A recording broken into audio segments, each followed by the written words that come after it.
हाथी और रस्सी की कहानी।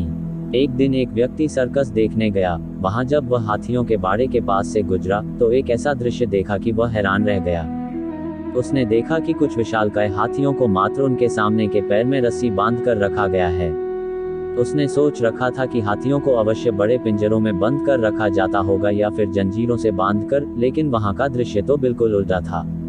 उसने महावत से पूछा, भाई, आप लोगों ने इन हाथियों को बस रस्सी के सहारे बांध कर रखा है, वो भी उनके सामने के पैर को। ये तो इस रस्सी को तो बड़े ही आराम से तोड़ सकते हैं। मैं हैरान हूँ कि ये इसे तोड़ क्यों नहीं रहे।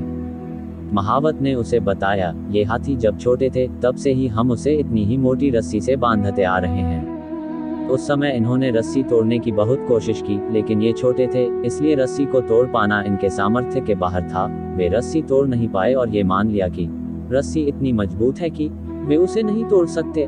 आज भी इनकी वही सोच बरकरार है। इन्हें आज भी लगता है कि ये रस्सी नहीं तोड़ पाएंगे, इसलिए ये प्रयास भी नहीं करते। यह सुनकर वह व्यक्ति अवाक रह गया।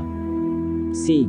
दोस्तों, उन हाथियों की तरह हम भी अपने जीवन में नकारात्मक सोच रूपी रस्सी से बंध जाते हैं। जीवन में किसी काम में प्राप्त हुई असफलता को हम मस्तिष्क में बिठा लेते हैं और यकीन करने लगते हैं कि एक बार किसी काम में असफल होने के बाद उसमें कभी सफलता प्राप्त नहीं होगी। इस नकारात्मक सोच के कारण हम कभी प्रयास ही नहीं करते।